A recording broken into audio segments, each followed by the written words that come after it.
Hello everybody. Thanks for joining the webinar today. My name is Yvan Montalieu, Head of Solutions Engineering at NextBillion.ai. Today we'll discuss dynamic geofences and how they can help to unlock faster on-demand deliveries. On the agenda side, we'll start with a company introduction, followed by a very brief geofence definition, just to ensure we are using common terms. Then we'll dig into two concrete use of dynamic geofences. The first, applied to groceries delivery, will demonstrate how the use of geofences can help to simplify the operational complexity and lead to faster groceries delivery. The second case will be a different use of dynamic geofences focused on ride-hailing, but ultimately the same principle we will go through could be applied to deliveries. And finally, we'll wrap up with a summary and conclusion. At NextBillion.ai, we believe each business is unique, so are their location requirements.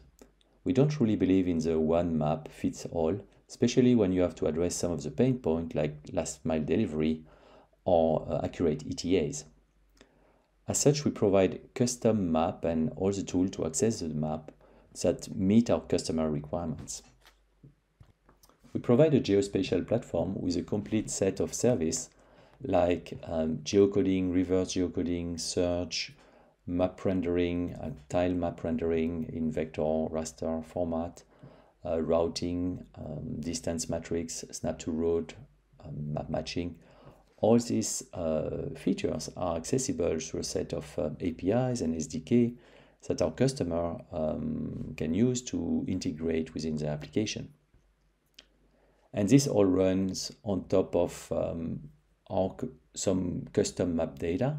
We actually are able to enrich the map data with some additional layers like historical traffic, real-time traffic, in addition to probe data that we can get from our customer. So as an example, it could be IoT device collected probe over time, and we'll process that using machine learning. The goal being to provide more accurate ETAs for direction or distance metrics. And this all can run either as a software as a service or on-premise. So our platform is also used across different industries. Today we are going to review at least two of them. One in the mobility space, which is ride-hailing, and the other one in the food delivery space with grocery deliveries. A quick definition of geofence, just to ensure we are using common terms. A geofence is a virtual perimeter for a real-world geographical area. Geofence can be convex, concave, polygon defined by latitude-longitude pair. So looking at the map here, we have a triangle geofence, rectangle geofence, and an octagon geofence. So geofence can be represented using different formats. Could be a GeoJSON, KML, shapefile, or others. Today we are going to focus on GeoJSON, which is an open format that is used to describe point, line, polygon, and you can have properties as well. In this case, we are seeing some properties for the triangle, the filling color, the stroke color, width, and other property can be set. So what this webinar is not about, it's not about location-aware device entering or exiting a geofence. A typical example would be IoT device providing their location for trucks, as an example, where you will get an alert when the truck is entering a depot, the geofence of a depot, or a corridor along the route. If the truck leaves the corridor, there will be an alert as well. This is not what we are going to focus on today. It's not about geofencing with actual device entering or leaving a fence. Really, what we are looking to review is geofence as a mean to improve operation, not necessarily to track a device. The first use case we'll focus on is food delivery, more precisely grocery delivery.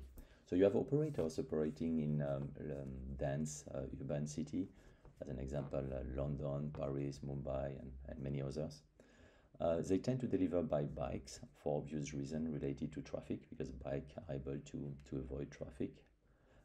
Besides, it's obviously more eco-friendly. So you have grocery store spread across the city, and warehouse store spread across the city. And bikers available at each depot during peak hour. So it could be normal bike, cargo bike, electric bike, and this biker could be either employee or assigned to fix location, or freelance who decide at which depot they want to work on a given day and when they are available. So which add another constraints.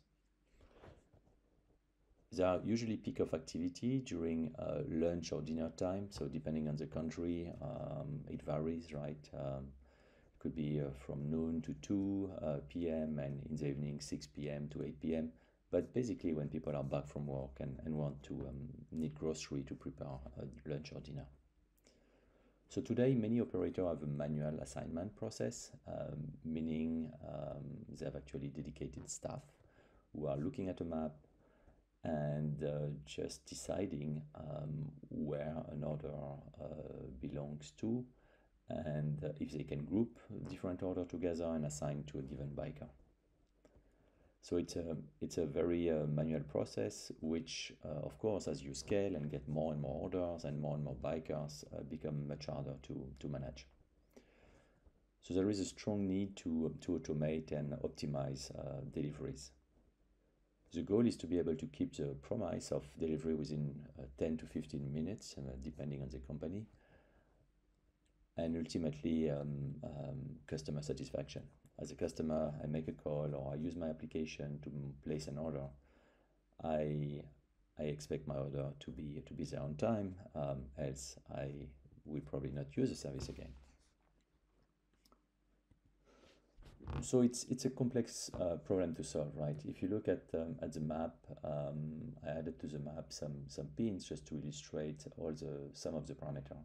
So the red pin are basically the depot, the warehouse, and you have the biker either en route or waiting at the depot, and all the orders are symbolized by the little house. It's not there is no animation here, but as orders pop up, you can imagine a new house showing up on the map, and of course, as a house gets delivered, it will disappear, or assigned to a biker, it will disappear.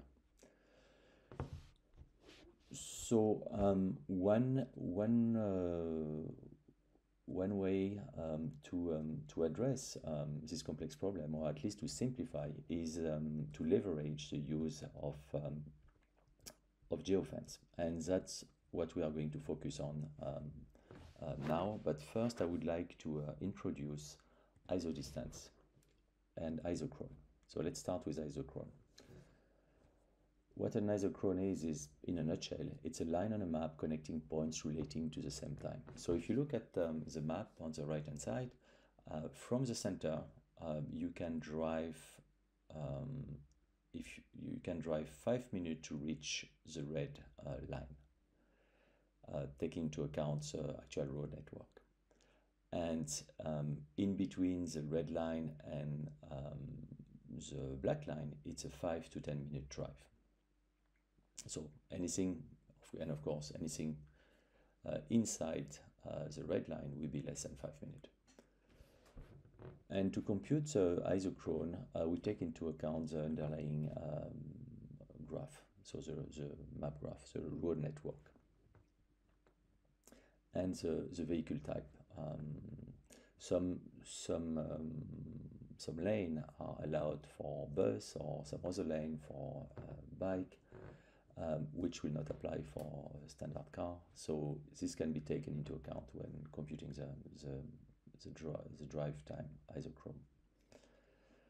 And we can factor as well historical traffic and real-time traffic. So now let's move to isodistance, which is the exact same concept, but with distance instead of duration. So it's a line on a map connecting points relating to the same distance. And to compute this line, we take into account, again, the underlying map graph, but also the vehicle type. Now, if you think about bike, isodistance might be more appropriate because bike tend to avoid traffic, and you might have other constraints which are not necessarily captured into the map data, like the slope of the road, right? If you operate in a city like San Francisco, and you might want to have a smaller area to make sure your bikers are able to deliver.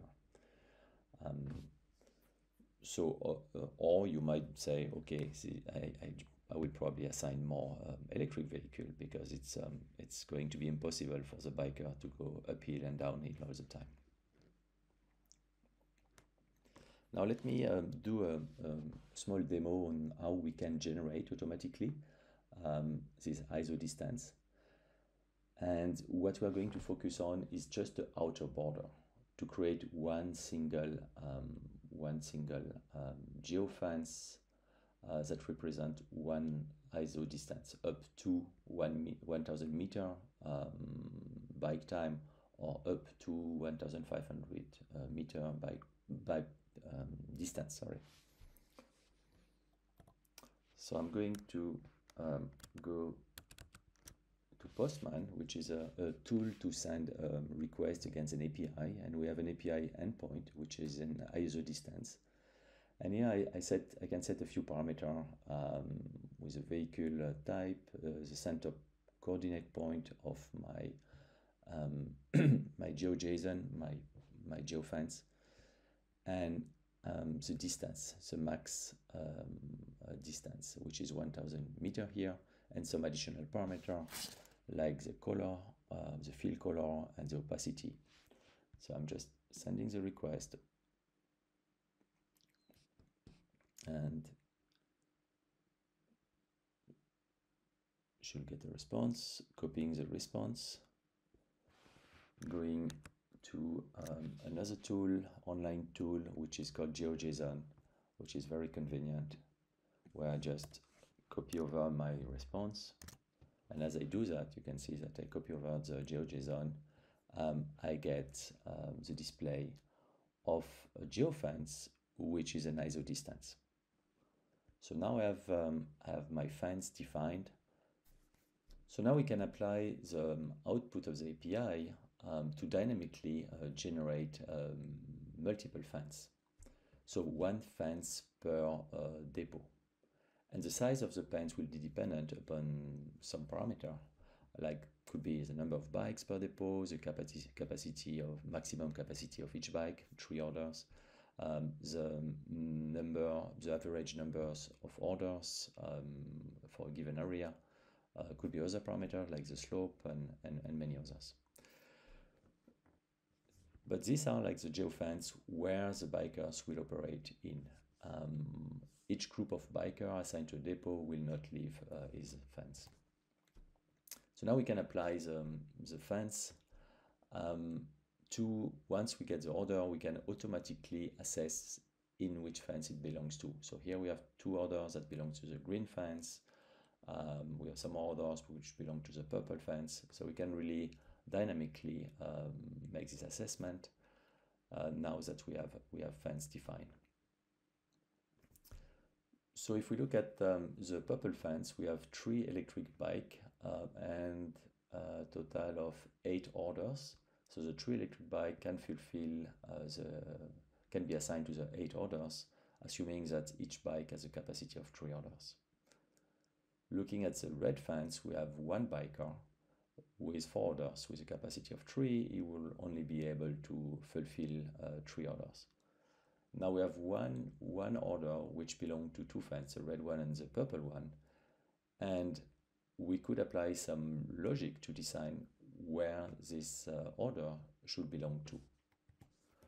So this could be custom rule to address overlapping order falling into geofence.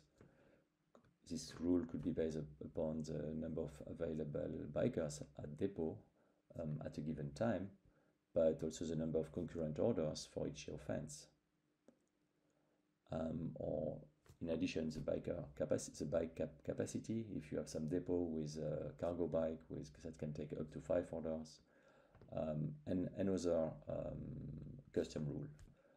And by other, I also mean business-related rule. It could be related to the inventory. For a given order, there is more supply in a given warehouse or depot, and we might want to use the supply from one depot over the other if the order is overlapping.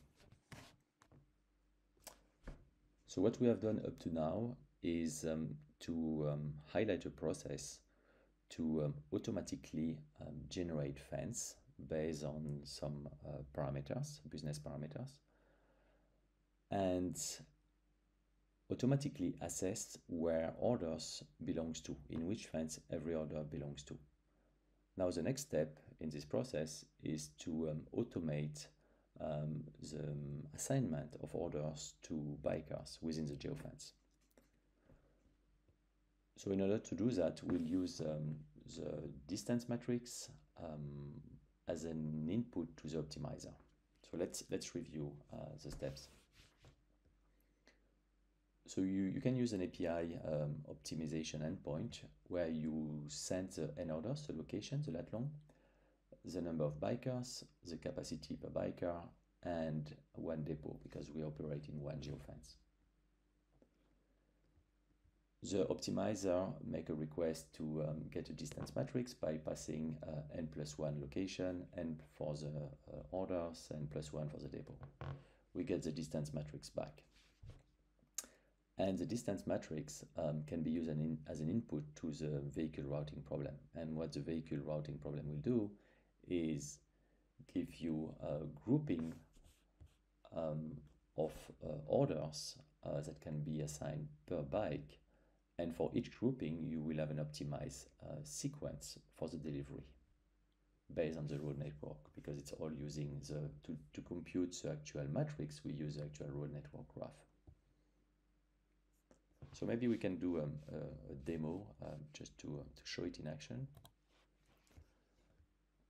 So if I go here to San Francisco to take our example of difficult slope, I can set an origin or multiple origins and multiple destination, and as I'm clicking on the map to set random destination, I can see the distance matrix filling in on the right hand side.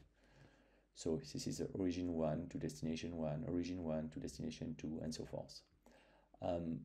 Here we are computing two things, the duration and the distance, but in our use case we just only the distance matters. Now we can do another example which will be closer to what we are trying to achieve. For our use case, it's one origin and multiple destination, but still the same concept. Now this is a distance matrix that we can use as an input to the vehicle routing problem. So let's go to the vehicle routing problem. For this demo, we leverage Room, an open source optimizer, but we could have used any optimizer that takes a distance matrix as input. So the depot is symbolized by the red point here. And for the sake of simplicity, we have only 2 bikers at the depot. What we will show here is just for demo purpose. Of course, in an automated process, there is no need to pick the destination. The destination has the location of the orders, and it will be all transparent. So let's pick some destination. You can think about them as orders. Let's make this simple, just for clarity purpose. And now I've picked my orders. I will just compute the route. And what I can see is 2 different routes.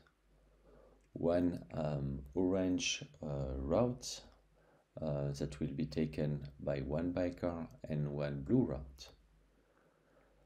So this shows that with two bikers at the depot, the grouping has been done and optimized. It has been optimized to take two different routes so that the distance to travel is minimal for each bikers, which implicitly will lead to optimized delivery as well. Now let's do a quick flow recap. So what we have done is generate geofence automatically by applying some operational constraints. At any point of time, as orders are coming in, we run a within query to assess in which geofence the orders belongs to, including orders which belongs to overlapping fence by applying a custom rule. Once orders are assigned to fence, we basically run the optimizer, and what the optimizer do is create bucket of orders, and the sequence of delivery for each bucket is optimized by minimal travel distance. And then we assign the orders and including the sequence of delivery of the orders to the bikers. Now we could imagine that in addition, the bikers has a turn-by-turn navigation application where I can really follow the route. Now, realistically, most biker after a few months operating in an area knows the area pretty well and won't necessarily want to follow a turn-by-turn navigation. Beside having a phone on your bike, looking at a phone on your bike is pretty challenging. But at least what we are doing is giving the sequence to the biker of the visit. And even if the biker is not taking exactly the same route, chances are that the travel distance to go from one point to another in a given sequence will be minimal. So what the benefit of this approach, the approach we just went through, is that overall we are simplifying the problem by defining constraint geofence where the biker will operate. And we are ensuring that all orders are within reach, and we are minimizing the travel distance for each biker.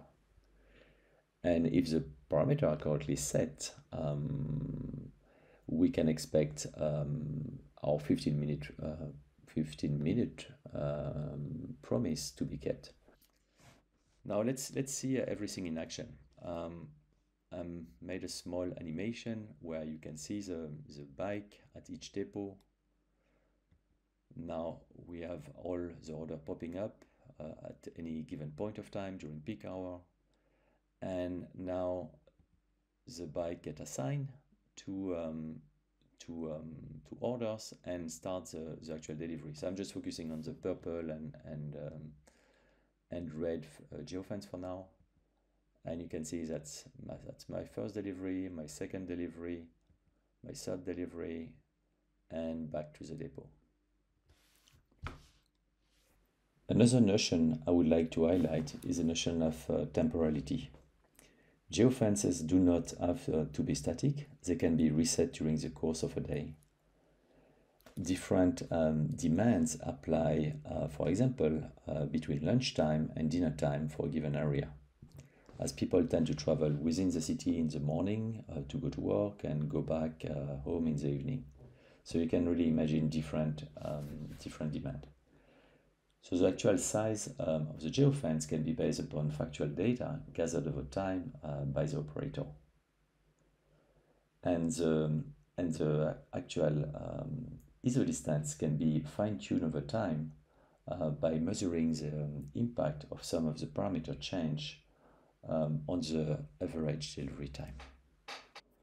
The second use case we'll focus on is ride-hailing. how to use Geofence to improve service, ride-hailing service. So here it's going to be a different use of Geofence as it applied to the underlying road network. So here is the problem statement. Certain areas are temporarily not routable. Could be that you have some ongoing construction, or there is a local market every Wednesday from 9 a.m. to 1 p.m. Some exceptional events, could be a fair, could be a soccer game, or anything really. Some eco-friendly days. Some cities tend to have some day where vehicles are not allowed in some part of the city. It's usually on Sunday, but some city might decide to run this event during a business day.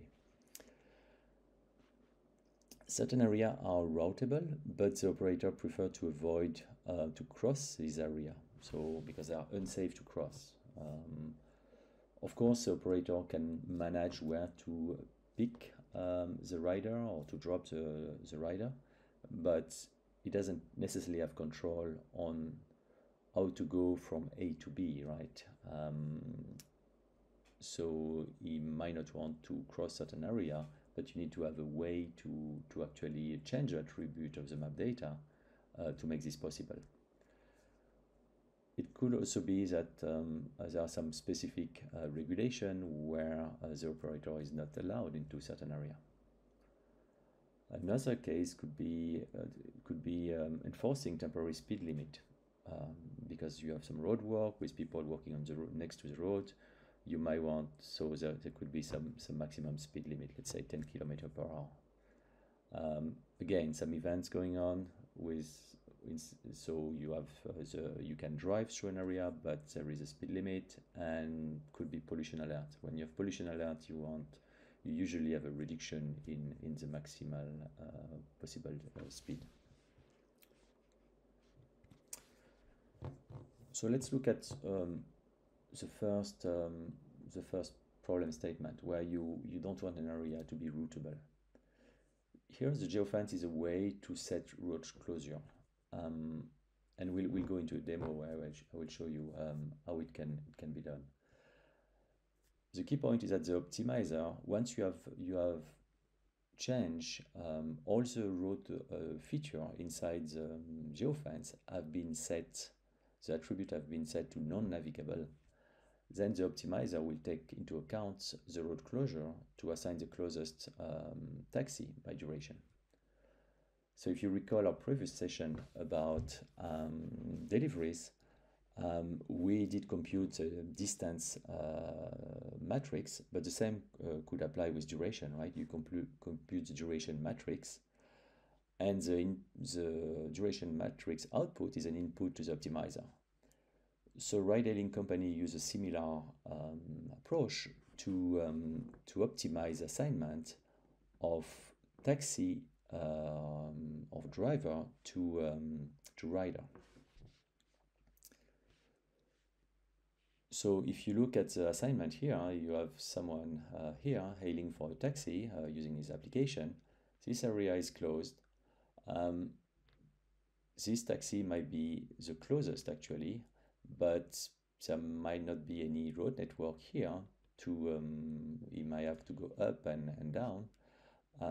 So in fact, this is the second taxi on the left hand side is probably the closest one from a duration standpoint, because it will just go straight and go up, whereas this taxi can simply not go down and left.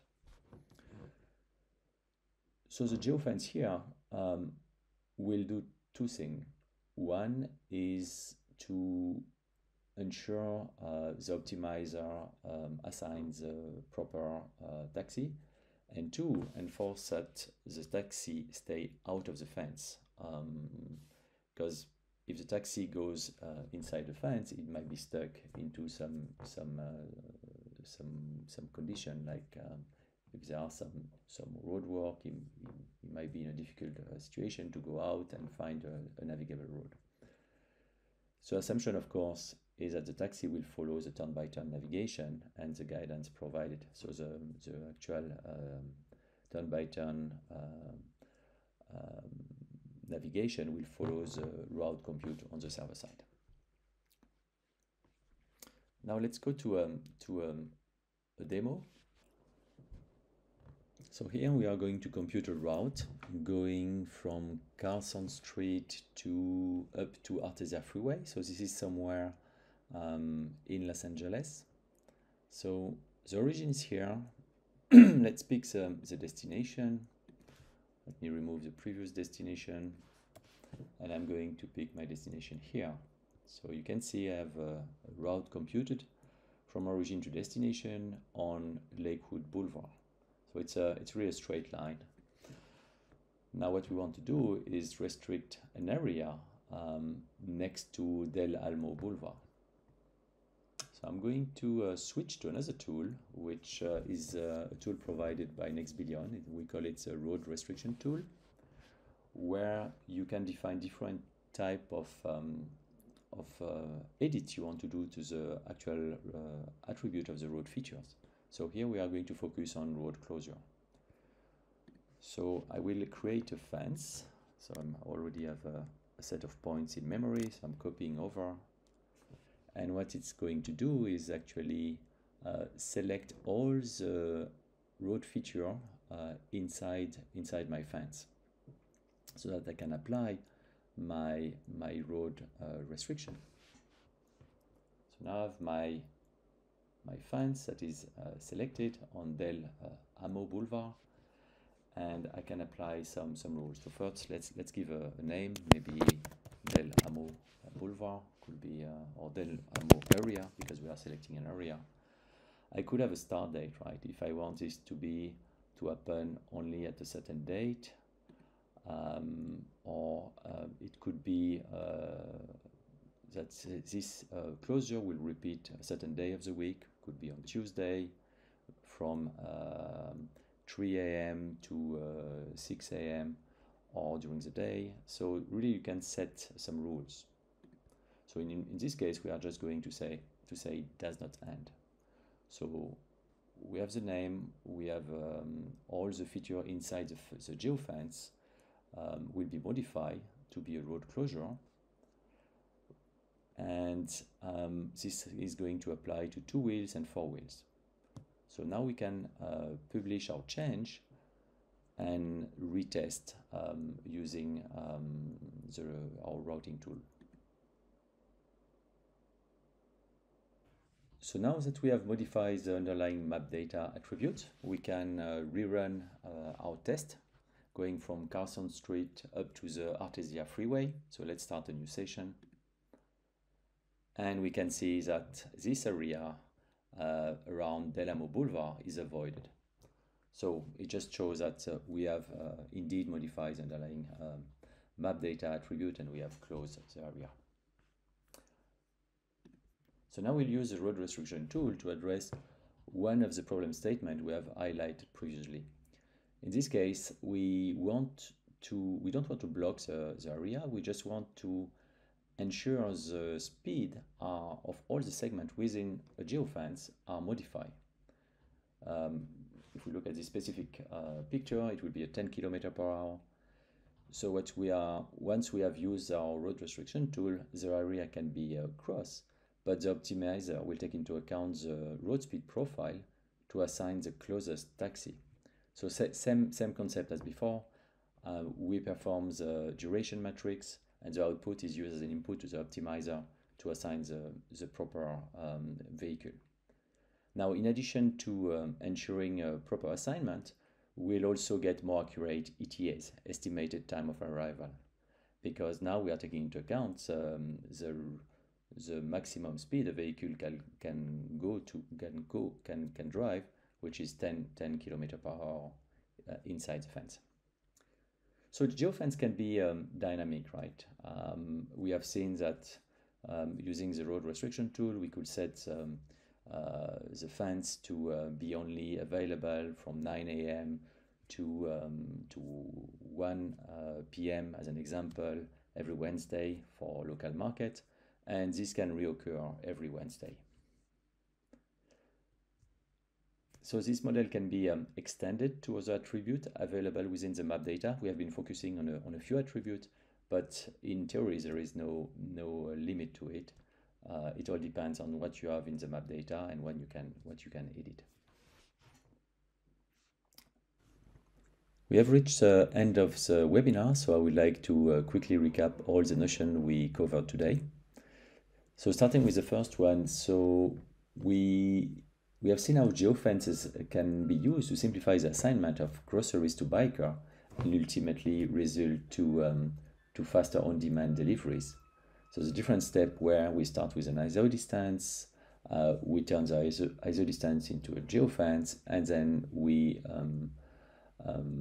find where the order belongs to into each geofence, and ultimately we optimize and assign to the orders to the bikers. The second point was a geofence used as a tool to avoid area or change speed profile. In this case, it applied to ride hailing, but the same concept could apply to delivery, a truck delivery that need to avoid certain area. So really in both cases, it results in faster deliveries. The underlying concept of what we presented today can really be extended to other use cases and industries. In a nutshell, any operator that require to run optimization to connect a driver to a rider or a coursier, could be a bike, car, van, truck, to the buyer. Or any operator that needs up-to-date map data. By up-to-date, we mean map data that is as close as possible to the actual ground truth, what is happening on the ground. So this would be to assign the proper driver to a rider, to provide the proper route to the driver, or to provide accurate ETAs to both the driver and the rider. So I hope I was able to convey how can the use of dynamic geofence help to unlock for faster on-demand deliveries. And again, I hope this webinar was useful and that you did learn something. And I would like to thank you.